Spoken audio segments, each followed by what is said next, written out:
Didik TV KPM. Membawa pelbagai perkongsian dan juga ilmu yang bermanfaat di Didik TV KPM. Assalamualaikum dan salam sejahtera. Yang pastinya hari ini anda bersama saya Hazrina Kasim untuk slot sukses SPM 2021 pecutan. Khusus untuk calon-calon SPM yang bakal menduduki peperiksaan dalam mata pelajaran geografi. Hari ini tumpuan bakal diberikan berkenaan dengan kertas 2. Apa yang perlu difahami oleh murid-murid dan juga tip berserta panduan untuk menjawab kertas 2. Baik, sebelum kita nak bercerita lebih lanjut tentang kertas 2 ini, apa kata kalau kami kongsikan sedikit profil berkenaan dengan guru penyampai kita untuk hari ini. Silakan.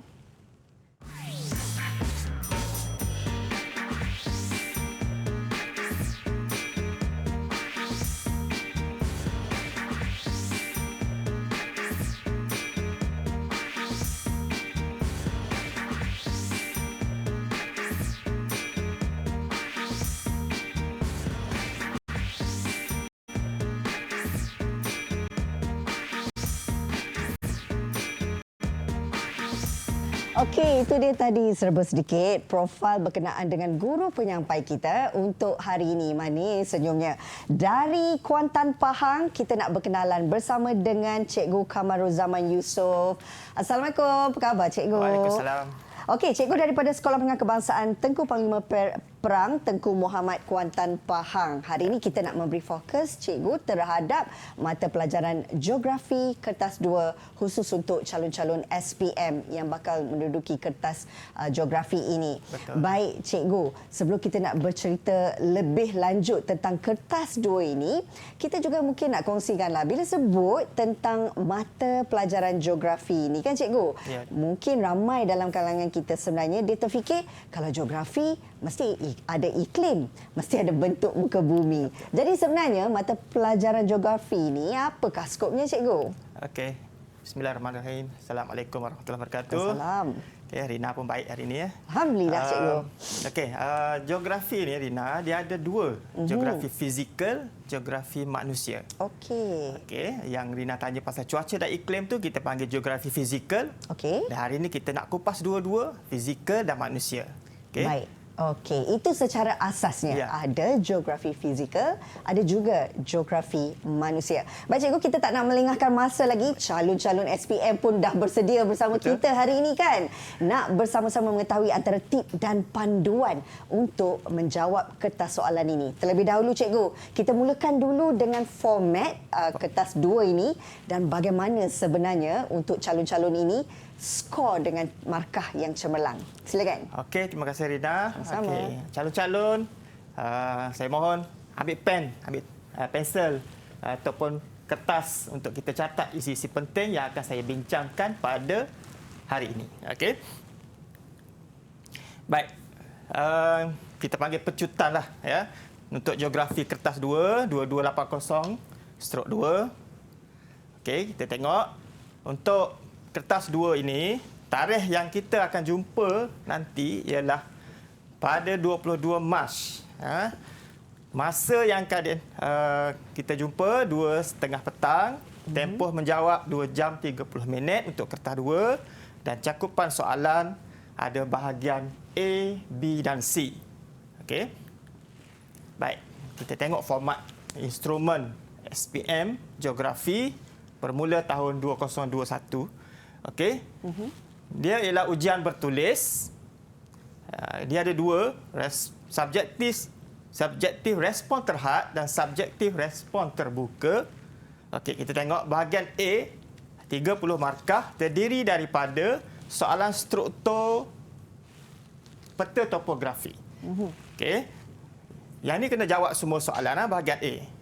Soalan 2, kita ada struktur juga, soalan graf dan carta pai. Di sini kena bina graf, kena tafsir graf. Okey, bahagian B 30 markah, ada 3 soalan struktur, geografi fizikal dan geografi manusia. Jawab semua soalan. Bahagian C 40 markah, ada 4 soalan esei, geografi fizikal dan manusia, jawab 2 soalan. Okey. Dan kaedah penskorannya ialah analitik dan holistik. Okey. Holistik tu maksudnya baca keseluruhan. Dia punya aras kesukaran, kita ada rendah, sederhana, tinggi dengan rasio dia 5:3:2. Okey, alat tambahan, kalkulator dan alat geometri lah. Calon ataupun murid perlu ada kelengkapan yang lengkap untuk menjawab soalan geografi. Okey. Baik, kita pergi bahagian A. Okey. Menyentuh tentang apa yang cikgu katakan tadi, ini adalah antara perkara asas yang perlu untuk murid-murid faham berkenaan dengan format kertas 2 tadi. Dan saya percaya sekejap lagi kita nak tahu lebih lanjut berkenaan dengan bahagian A. Cikgu, kita nak berehat seketika, cikgu? Boleh. Baik, jangan ke mana-mana. Calon-calon SPM sekejap saja lagi akan bersama kami semula di Didik TV KPM. Didik TV KPM.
Didik TV KPM.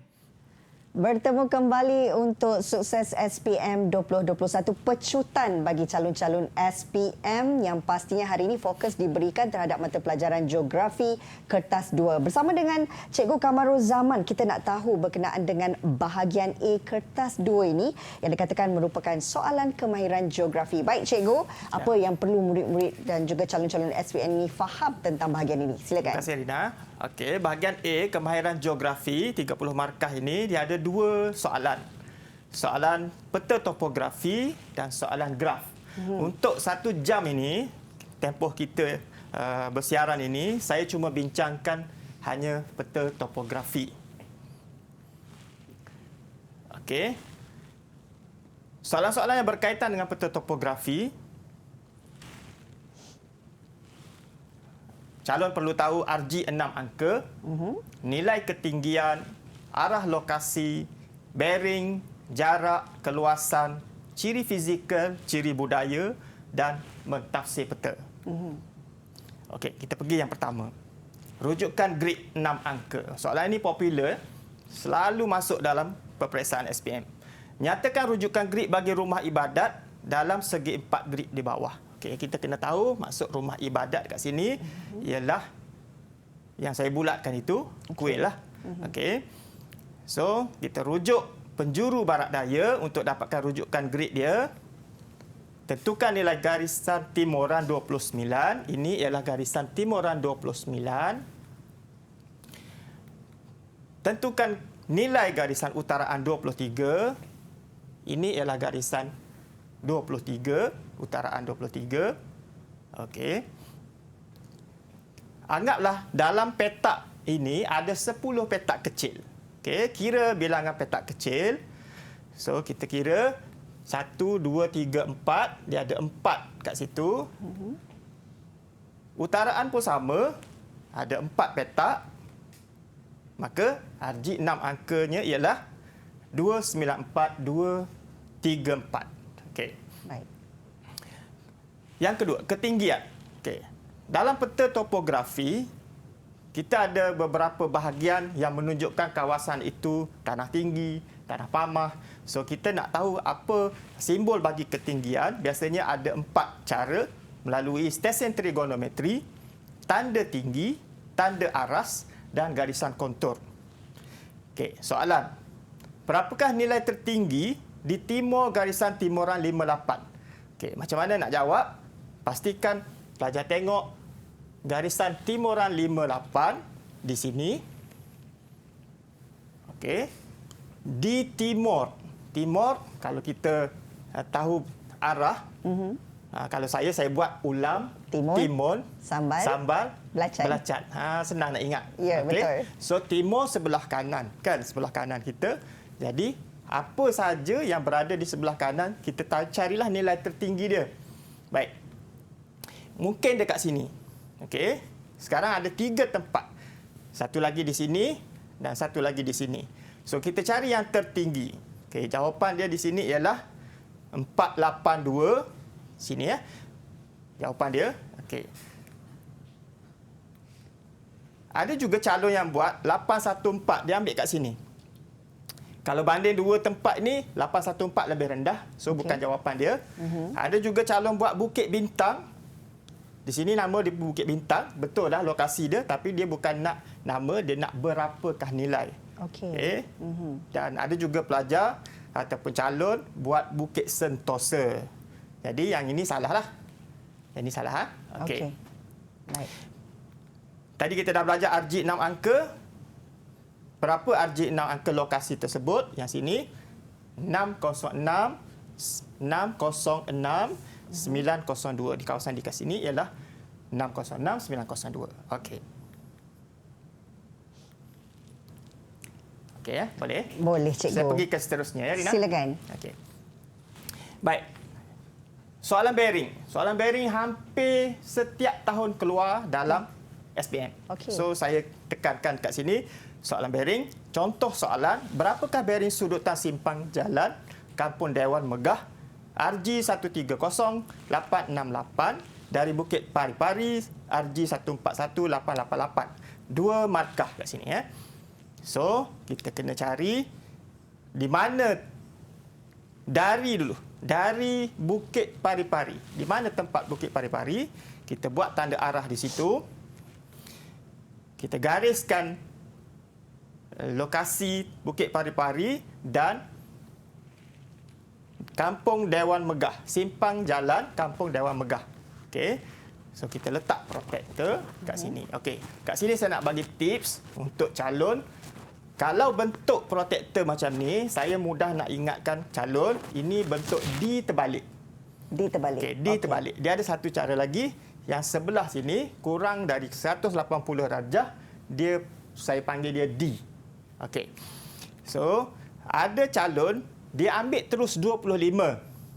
0.25. Dia buat jawapan 25. Okey, jawapan ni sebenarnya salah. Kenapa? Kerana dia lupa nak tambah 180. Okey, sebenarnya dia perlu tambah 180. Kosong dekat sini, ikut arah jam, tambah lagi 25, dia akan jadi 105 jawapan dia.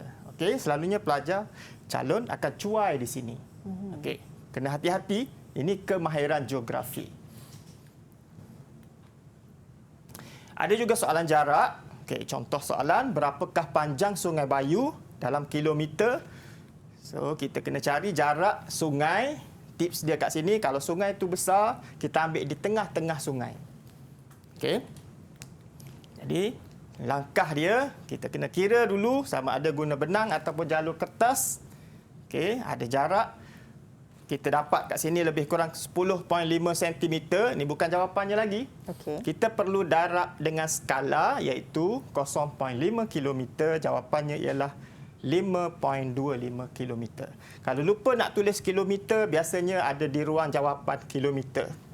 Okey, tulis saja nilai, dah memadai. Okey. Baik, keluasan. Okey. Keluasan kita kena anggap satu petak penuh ialah 1 macam ni. 3/4 penuh ialah 0.75, 1/2 penuh ialah 0.5 dan 1/4 penuh ialah 0.25. Okey, contoh soalannya. Okey, ini contoh macam mana kita nak tentukan sama ada petak tu penuh ataupun 0.75, 0.5 atau 0.2, 0.25. Okey. Okey. Baik. Saya bagi contoh soalan kat sini. Berapakah keluasan hutan Rizab Meranti di dalam segi 4 grid di atas. Kita tengok segi 4 grid ini, kawasan yang nak kita cari ialah di sini sahaja. Okey. Boleh saya tanya Rina? Oh, boleh, cikgu. Rina, boleh tak kita katakan ni berapa saiz kilometer persegi untuk petak ni saja? Ya Rina. Untuk di situ ya cikgu. Ya. Okey, berdasarkan kepada gambaran rajah yang keluasan yang cikgu bagi sebentar tadi, saya boleh anggarkan mungkin dalam 0.75. 0.75. Betul. Padai. Betul cikgu? Betul. Wah. Betul, 0.75. Okey. Kenapa kita panggil 0.75? Kerana ada sikit tak penuh. Okey, ada warna hijau kat situ. So, yang kedua pun 0.75. Yang ini kita anggaplah dia 0.5. Jadi kita jumlahkan semua, jawapan dia ialah 2 km persegi. Kat sini pun kena tulis kilometer persegi dalam jawapan. Okey? Okey, faham cikgu? Okey, kita pergi soalan mentafsir peta. Soalan mentafsir peta ni dia macam soalan struktur. Contoh soalan, apakah kepentingan kawasan segi 4 grid kepada penduduk sekitarnya? Segi 4 grid ini menunjukkan kawasan hutan. Okey, fahami kata tugas apakah. Tengok markah, 3 markah. So macam mana nak jawab? Kita kena jawab 3 fakta sahaja. Sebab apakah? Okey, itu contoh jawapan. Sumber perubatan seperti tongkat ali, kawasan ekopelancongan, peluang pekerjaan. Okey, kalau kita buat sumber perubatan pun dah betul dah. Okey, dah betul dah. Tongkat ali ni tak bagilah sebab dia seperti itu contoh. So jawab fakta sahaja pun dah memadai. Kita akan dapat 3 markah kat situ. Okey, satu contoh lagi, mengapakah kawasan di bahagian selatan mempunyai taburan pertempatan yang padat? 4 markah. Okey, kawasan sini, kenapa dia padat? Okey, antara jawapan dia, tanah pamah yang rata memudahkan pembinaan rumah. Kita ada fakta, kita ada huraian. Okey, sebab mengapakah? Baik. Pelbagai kegiatan ekonomi seperti pertanian. Kegiatan ekonomi seperti pertanian, banyak infrastruktur seperti jalan raya. Dapat lagi dekat situ. Okey. So, kita dapat 6 markah. Okey, ada calon yang buat terus fakta sahaja pun boleh. Tanah pamah, jalan raya padat, banyak kegiatan ekonomi, banyak peluang pekerjaan. Okey. Adakah dia dapat 4 markah kalau buat cara macam ni? Tanah pamah betul. Jalan raya padat betul. Okey, banyak kegiatan ekonomi tak dapat sebab umum. Dia perlu sambung seperti pertanian. Okey, jadi dia dapat cuma 3 markah. Baik. Okey. Soalan, terangkan faktor menyebabkan jaringan pengangkutan kurang padat. Terbalik tadi, padat ni kurang padat. Okey, sebab apa? Sebab tanah tinggi ataupun berbukit, hutan tebal, penduduk jarang, tiada kegiatan ekonomi dan kemusnahan flora fauna. Okey, yang ni pun tiada kegiatan ekonomi tak apalah. Jangan guna perkataan tiada. Kita untuk jawapan SPM tak boleh guna perkataan tiada. So, salah kat situ. Okey. Contoh jawapan lain, kawasan tanah tinggi menyebabkan kos pembinaan jalan raya tinggi. Kegiatan ekonomi terhad seperti jauh dari kawasan pertanian. Kawasan hutan tebal iaitu hutan Rizal Ansi. Dapat berapa markah? 6. Max 4. Maksud 6 ni dia betul 6. Maksimum jawapan dia ialah 4 markah. So dia dapat 4 lah. Baik. Okey. Okey.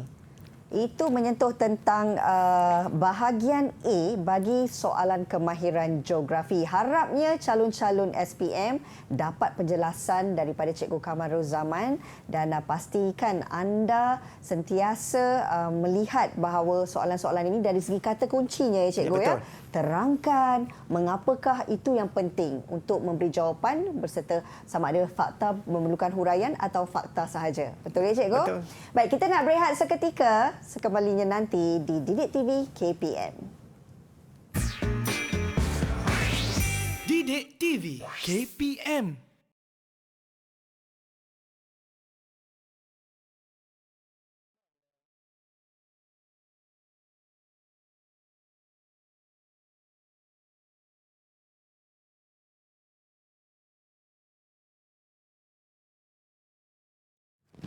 Bashir mungkin dah ke mic saya. Ada. Hala. Okey, sekarang dah ke bawah. 1, 2, 3, 4. 1, 2, 3, 4. Baik. Alright.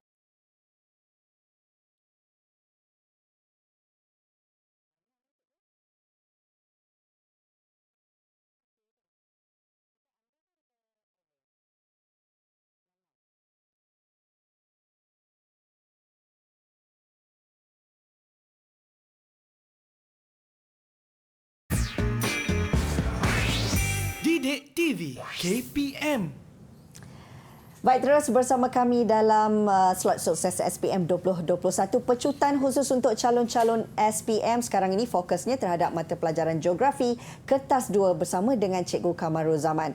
Baik Cikgu, kita nak tahu juga tentang bahagian B ni menyentuh tentang soalan struktur untuk pemahaman murid-murid ataupun calon-calon SPM. Silakan. Ya, okey. Kita pergi ke bahagian B. Bahagian sini pun ada 30 markah yang perlu calon rebut. Soalan struktur. Okey, kita tengok dulu dia punya apa yang ada di bahagian B. Okey, di sini tiada pilihan soalan, semua wajib jawab 3 soalan struktur yang dikemukakan. Terdiri daripada geografi fizikal iaitu mungkin gerakan jisim, fenomena cuaca atau fenomena alam, tumbuhan semula jadi atau soalan juga boleh keluar geografi manusia, mengenai isu dan masalah alam sekitar dan manusia, contohnya penduduk, pertempatan, pembandaran atau sumber. Okey, dan biasanya soalan bahagian B ini disertakan dengan stimulus. Apa maksud stimulus? Rajah, peta atau jadual, rajah sekali lagi, atau pernyataan. Okey. Baik.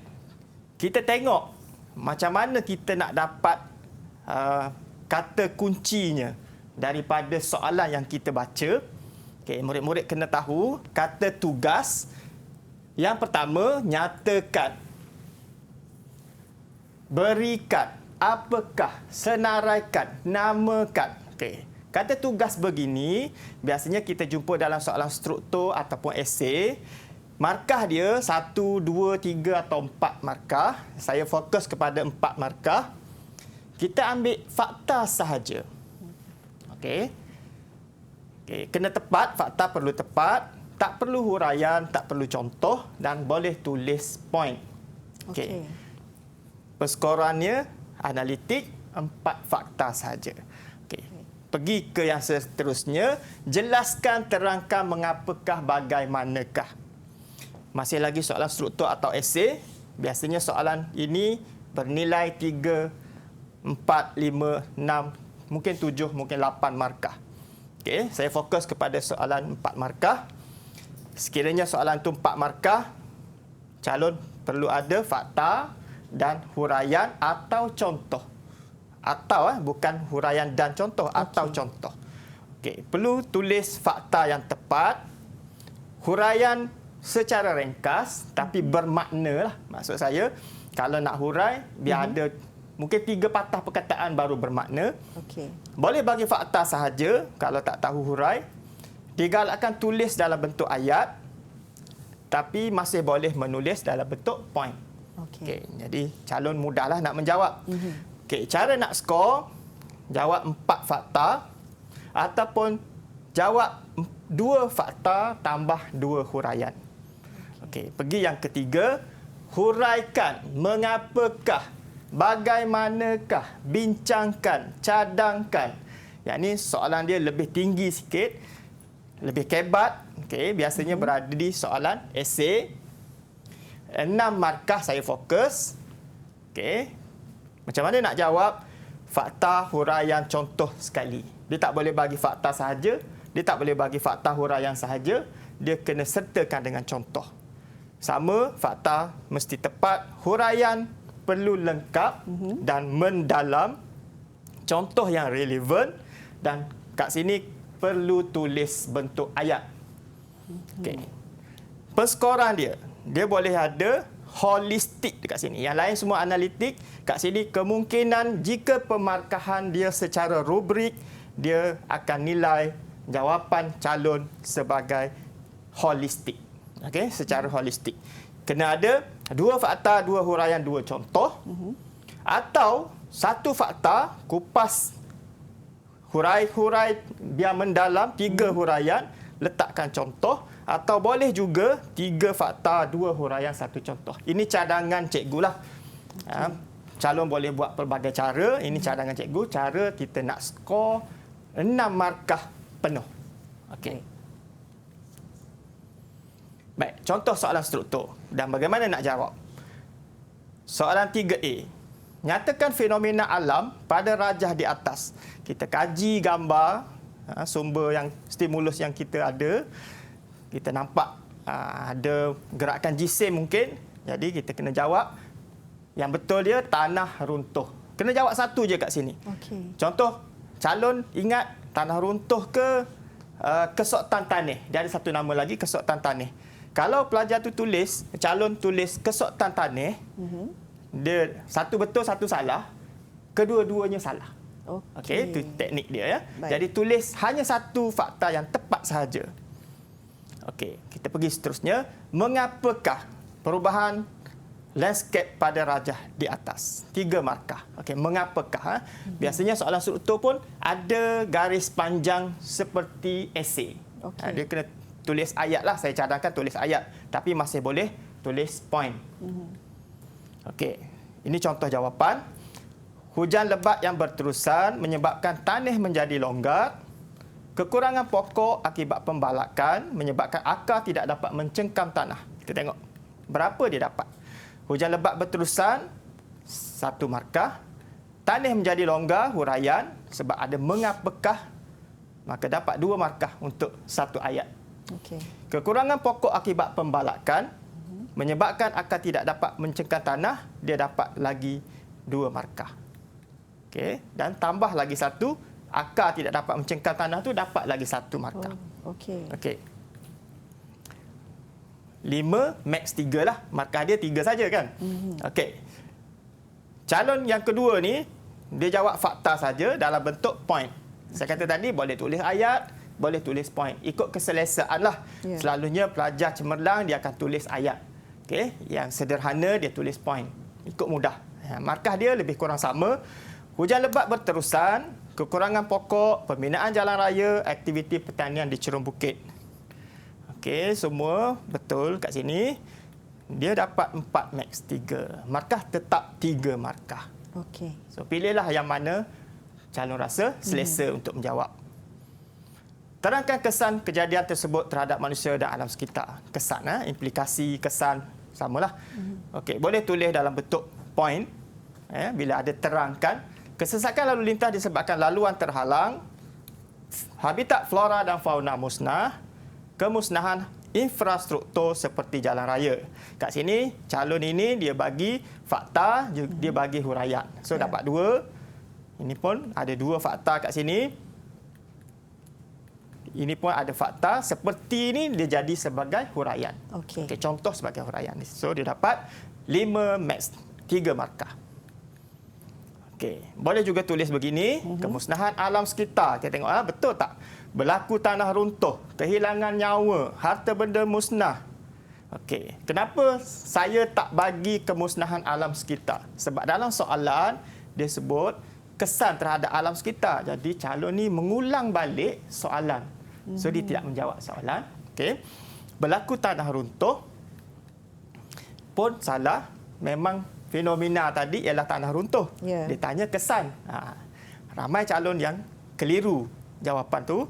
Kehilangan nyawa, betul. Harta benda musnah, betul. So, dia dapat kat sini 2 markah lah. Okey. Okey lah kan? 2 markah daripada 3. Daripada langsung tak dapat. Okey. Okey. Kemukakan langkah awal. Okey. Untuk mengurangkan kesan fenomena dalam rajah di atas tadi, gerakan jisim tadi kepada manusia dan alam sekitar. Kuat kuasa undang-undang dan alam sekitar, undang-undang alam sekitar, mengadakan kempen kesedaran alam sekitar, tanaman ataupun tanam tutup bumi, membina benteng. Kalau soalan begini, ada 1, 2, 3, calon boleh tulis 4 fakta. Saya galakkan tulis lebih daripada 3 lah. Baik. Okey.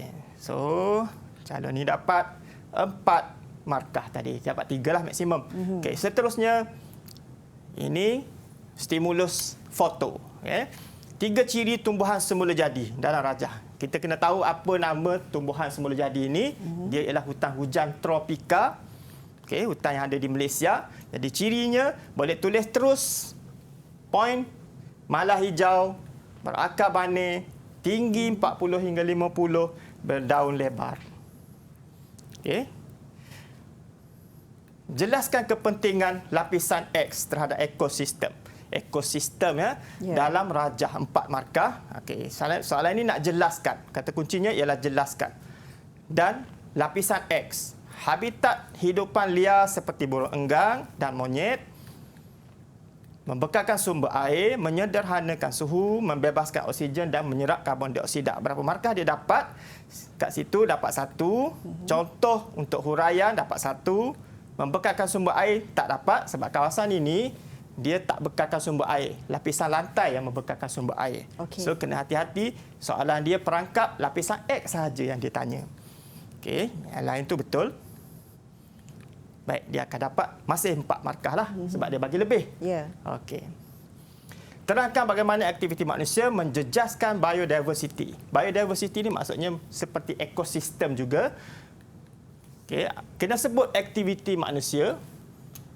Okey, sebagai contoh, aktiviti pembalakan itu aktiviti manusia menyebabkan suhu meningkat dan oksigen berkurangan. Selain itu, pertanian masih lagi aktiviti manusia seperti penanaman kelapa sawit menyebabkan pencemaran tanah akibat penggunaan baja dan racun serangga. Seterusnya menyebabkan kepupusan flora dan fauna. So semua dia dapat. Yang warna merah tu betul. Okey. Okey. Kat sini calon perlu tulis kegiatan ekonomi, aktiviti manusia. Kena tulis. Kalau tak tulis, terjejas markah dia. Baik. Okey. Okey. Ataupun cara beginilah, aktiviti manusia seperti pembalakan menyebabkan suhu meningkat, oksigen berkurangan, kepupusan flora, kepupusan fauna. Pun sama, masih dapat 4 markah. Okey. Okey, baik. Itu menyentuh tentang bahagian B soalan struktur. Saya ada persoalan, Cikgu. Ya. Pastinya mungkin dalam kalangan murid-murid nak tahu, adakah sebenarnya mereka perlu menulis semula soalan bagi menjawab soalan struktur ini? Okey, bagus Rina. Kalau soalan struktur, dia tak sama dengan soalan esei. Soalan struktur, dalam soalan pada kertas soalan, terus ada ruang jawapan. So, calon perlu tulis terus jawapan. Tak perlu salin semula. Okey, tak perlu salin semula. Untuk esei, okay, saya terus ke soalan esei. Esei, soalan berada dalam kertas jawapan, kertas soalan, jawapan pada kertas kajang. Baik. So, calon perlu tulis semula soalan dalam kertas jawapan. Okey, dan dia memudahkan pemeriksa. Baik, faham Cikgu, dan saya percaya calon-calon pun jelas di situ. Soalan esei saja anda perlu menulis soalan semula sebelum menjawab. Kita akan berehat seketika, kembali lagi bersama kami dalam Didik TV KPM.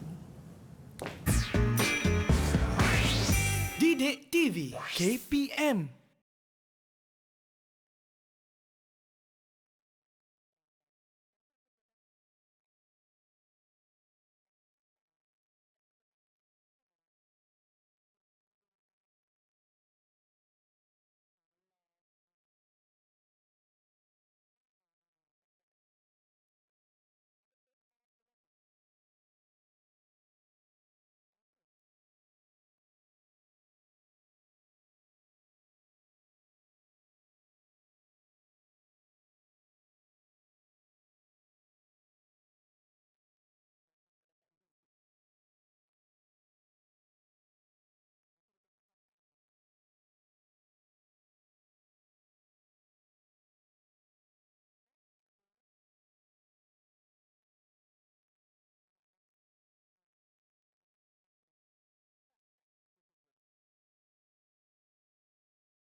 Didik TV KPM.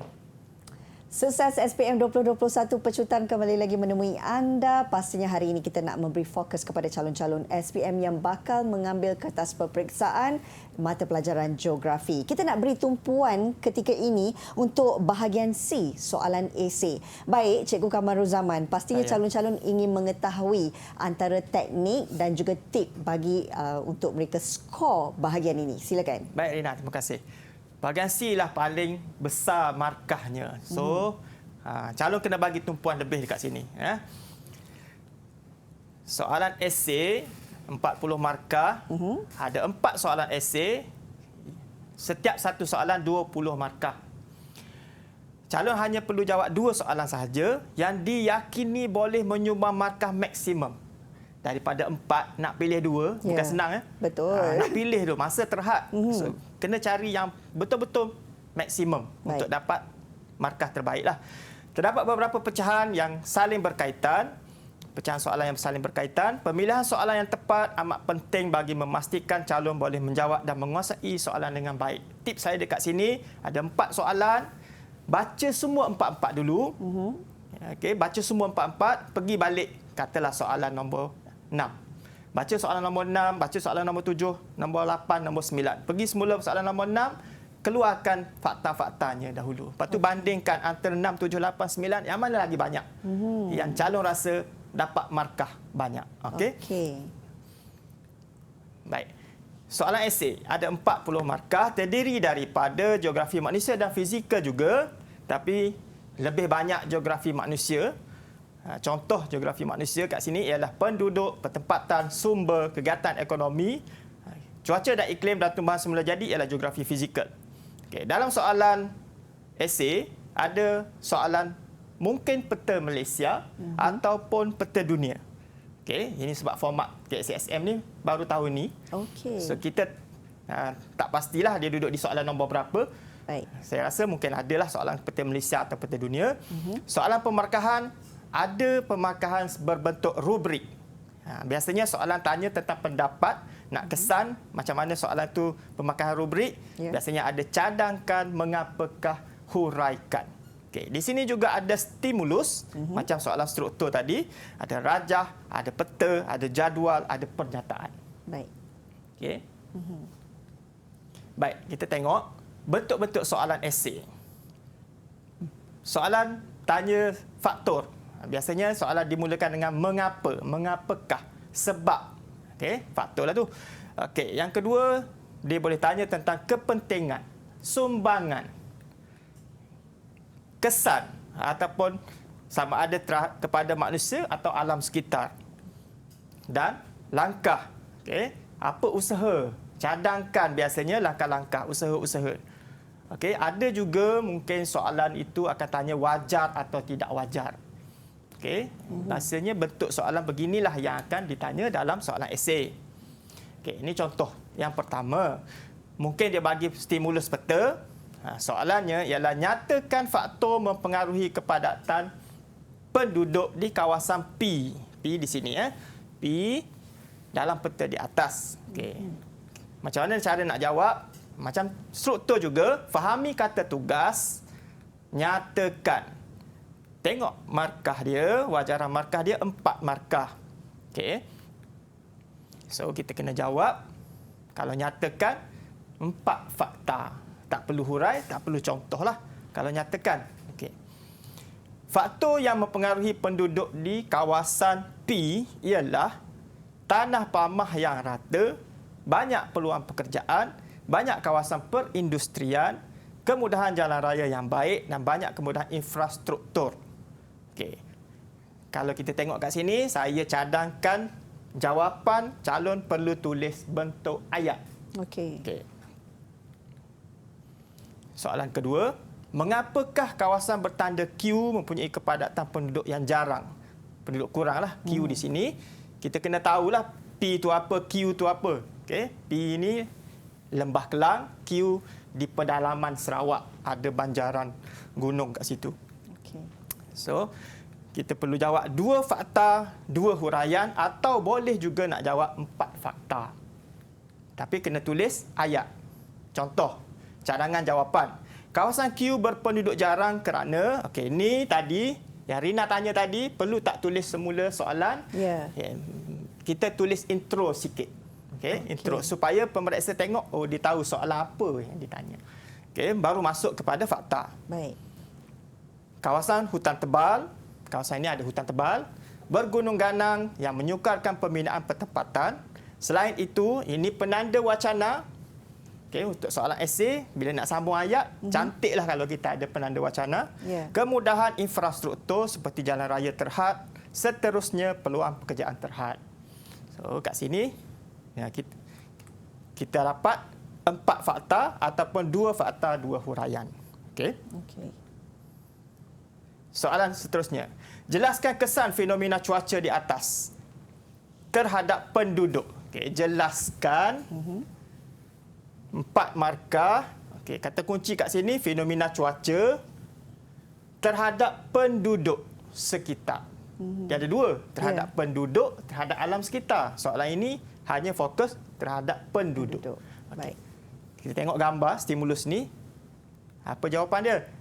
Jerbu, kan? Okey. Apa kesan kejadian jerbu? Jadi calon perlu tulis intro sikit. Kesan kejadian jerbu terhadap penduduk ialah akan menyebabkan kesihatan terjejas seperti batuk, berlaku kesesakan lalu lintas kerana jarak penglihatan terjejas dan pencemaran air. Okey. Jadi dia dapat 5 fakta dan huraian, tapi maksimum kat sini 4 markah. So dapat 4 markah lah. Okey. Okey. Sekiranya soalan esei itu 6 markah. Okey, saya nak highlight kat sini. Dan kemungkinan soalan itu rubrik. Kita tak tahu dia rubrik atau tidak, tapi biasanya soalan 6 markah akan berbentuk pemarkahan rubrik. Okey, contoh soalan-soalan yang kita nak kena pasti dia sebagai mungkin pemarkahan rubrik, ada kata tugas bagaimanakah, wajarkah, mengapakah, huraikan, dan markah dia 6 markah. Okey.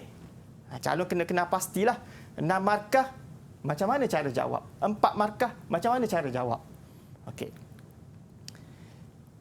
Soalan ini memerlukan calon keluarkan fakta, huraian dan contoh. Fakta perlu tepat, huraian mendalam, contoh yang relevan dan tulis ayat. Okey. Jadi kaedah untuk dia nak skor perlu ada 2 fakta, 2 huraian, 2 contoh, atau 1 fakta, 3 huraian, 2 contoh, atau 3 fakta, 2 huraian, 1 contoh. Boleh pilih mana-mana satu yang selesa lah. Okey. Contoh soalan. Bagaimanakah usaha yang boleh diambil bagi mengatasi masalah jerbu di Malaysia? Okay, ada gambar tadi jerbu, 6 markah. Saya syorkan calon tulis dulu fakta-faktanya. Kalau boleh 4 fakta sudah memadai. Tulis dulu. Okey, lepas ni nak buat ayat lebih senang kalau ada kita tulis ringkasan fakta dulu. Okey, contoh saya buat cadangan. Senarai fakta dia, menapis asap kilang, guna kenderaan awam, kongsi kereta, guna kenderaan hybrid atau kuat kuasa undang-undang. Okey, kita tulis dalam bentuk ayat. Kejadian jerbu di Malaysia dapat dikurangkan dengan cara menapis asap kilang sebelum dilepaskan ke udara. Dia tak boleh tulis fakta saja, kita terangkan sedikit, huraikan sedikit. Ini kerana asap kilang mengandungi gas karbon dioksida yang berbahaya, contohnya kilang memproses getah. So lengkap kat sini ada fakta, ada huraian, ada contoh. Ya. Okey. Jangan buat satu perenggan saja. Buat fakta kedua. Fakta kedua saya gunakan penggunaan kenderaan awam.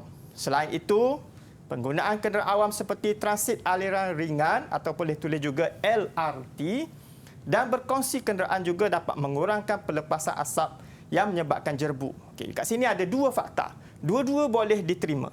Sekarang fakta kedua dia jadi huraian. Okey. Kalau kita tulis poin saja macam ni, dia tak dapat markah maksimum. Perlu tulis dalam bentuk huraian. Penduduk juga boleh menggunakan kenderaan hybrid yang lebih mesra alam kerana tidak menggunakan bahan api fosil seperti petroleum. Kat sini ada beberapa huraian. Beberapa huraian itulah kita panggil mendalam. Ada contoh. Okey. So kalau kita nak tambah, boleh lagi. Kalau kita rasa dah cukup dah dapat aras 36 markah. Okey. Okey. Kalau saya tambahlah. Okey. Calon boleh tulis sama ada nak buat 2 perenggan atau 3 perenggan. Okey. Okey, dah dapat 6 markah kat situ. Wajarkah Malaysia terus mengimport hasil pertanian dari luar negara? Okey, soalan ini wajarkah? Okey, wajarkah? Ditanya pendirian kita, pendapat kita. Okey. Senaraikan fakta dulu. Faktor fizikal, bentuk muka bumi, iklim atau tanah, teknologi, buruh kurang. Kita senaraikan dulu apa yang kita teringat. Lepas tu baru kita tulis dalam bentuk ayat. Kena sebut pendirian.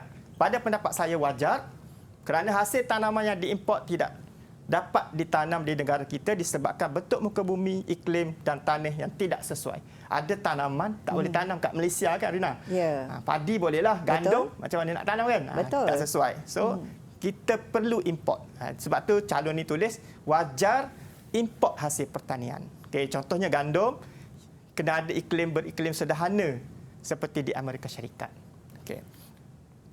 Selain itu, teknologi pertanian negara kita masih sederhana. Pengeluaran hasil pertanian negara luar lebih banyak dan berkualiti. Ini menyebabkan kos pengimportan lebih rendah. Untung lagi kita import daripada kita keluarkan. Okay. Contoh, buah-buahan ataupun sayur-sayuran dari Thailand. Ya. Okay, boleh tambah lagi sekiranya calon nak tambah untuk lebih selamat, tambah satu lagi. Tapi 2 perenggan ni dah mencukupi sebenarnya. Dapat aras 3, 6 markah. Okey, kalau nak pilih tidak wajar, ini contoh cadangan saya lah kalau nak pilih tidak wajar. Pada pendapat saya tidak wajar mengimport hasil pertanian kerana menyebabkan pengaliran wang keluar negara. Terdapat hasil pertanian yang diimport boleh ditanam di Malaysia kerana banyak kawasan tanah pamah yang subur dan iklim khatulistiwa yang sesuai seperti padi di dataran Kedah. Kita import banyak juga padi. Tapi kalau boleh kita tanam sendiri, kita tak perlu dah import. Okey. Perenggan kedua, kita boleh buat teknologi pertanian yang semakin meningkat menyebabkan banyak kaedah pertanian moden dijalankan seperti bagi contoh fertigasi. Penggunaan jentera juga dapat meningkatkan hasil pertanian. Okey, boleh tambah hal lain, agensi dan sebagainya pun dapat aras 3, 6 markah. Okey. Saya pergi lagi beberapa contoh. Mengapa Malaysia berpotensi untuk menjadi kawasan eko pelancongan? Ya, okey, eko pelancongan. Kena tahu eko pelancongan. Pelancongan semula jadi. Okay, Malaysia berpotensi menjadi eko pelancongan, kawasan eko pelancongan kepada pelancong tempatan dan antarabangsa kerana terdapat pulau yang indah. Kena sebutlah eko pelancongan tu pulau. Okay, dan pantai berpasir, pantai. Kena sebut. Okay, serta bersih. Mempunyai terumbu karang kat sini. Okay, yang cantik seperti di Pulau Tioman dan Pulau Sipadan. Bagi contoh. Okay. Selain itu, Malaysia juga mempunyai hutan hujan tropika untuk isi ataupun fakta kedua. Yang terdapat pelbagai spesies flora dan fauna seperti bunga pakma ataupun Rafflesia serta orang utan. Itu contoh dia. Okay. Boleh tambah lagi kalau nak. Pun dapat 6 markah aras 3. Okay. Huraikan kepentingan sektor pembuatan kepada pembangunan ekonomi negara Malaysia. Kepentingan sektor pembuatan kepada pembangunan ekonomi negara ialah dapat memberi peluang pekerjaan. Selalunya jawapan ni popular lah. Peluang pekerjaan untuk meningkatkan taraf hidup. Sambung dia sebagai huraian. Bagi contoh jurutera kilang. Seterusnya, pembuatan dapat meningkatkan pendapatan negara melalui ekspor. Sambungan huraian dia. Contoh negara mana ataupun ekspor apa? Sarung tangan getah ke Singapura. Okey. 6 markah juga. Okey, sebagai rumusan untuk yang kita dah bincang hari ini, ini langkah-langkah nak cemerlang. Okay, kita dah study, kita dah belajar dah 2 tahun lebih. Jadi saat yang kita tunggu pada 22 hari bulan Mac nanti, saya harap murid-murid fokuslah ya. Langkah-langkah cemerlang ini, baca soalan dengan teliti, gariskan kata kunci untuk kenal pasti kehendak soalan, fahami kata tugas, nyatakan ke, jelaskan, huraikan mengapakah atau banyak lagi mungkin kata tugas lain. Lihat wajaran markah, tentukan berapa fakta huraian contoh yang perlu berdasarkan wajaran markah. Senaraikan sekurang-kurangnya 4 fakta. Okay. Kalau 2 tak cukup, 3, mungkin 4 atau 5 sesuai. Tuliskan dengan kemas dan mudah dibaca. Susun ikut nombor soalan. Ambil masa. Selepas dah jawab, ambil masa sikit untuk semak jawapan sebelum hantar. Okey, akhir kata tu, selamat berjayalah kepada calon-calon geografi SPM 2021. Okey, Rina. Baik, terima kasih Cikgu. Pastinya calon-calon SPM hari ini yang bersama kita dapat mengetahui antara tip dan juga panduan bagaimana untuk skor bagi kertas 2 ini, terutamanya kita memberi fokus terhadap bahagian C soalan SH. Kita harapkan agar perkongsian daripada Cikgu Kamarul Zaman hari ini memberi manfaat kepada semua calon-calon SPM. Apapun, terima kasih Cikgu. Saya nak tambah sikit lagi, Rina, boleh? Ya, silakan. Okey, rujukan kita yang utama ialah buku teks. Buku teks tingkatan 4, buku teks tingkatan 5. Okey. Jadi calon, bahan paling asas awak kena rujuk, sumber paling asas ialah buku teks. Okey. Baik. Good luck semua. Okey. Terima Semoga kasih. dapat cemerlang. Terima kasih Cikgu perkongsian ilmu hari ini untuk calon-calon SPM 2021 dan harapan kami agar calon-calon SPM bersedia untuk menjawab kertas 2 geografi. Dan itu saja untuk Didik TV KPM. Terus kekal setia bersama kami untuk pelbagai lagi perkongsian ilmu yang bermanfaat. Saya Hazrina Kasim. Assalamualaikum.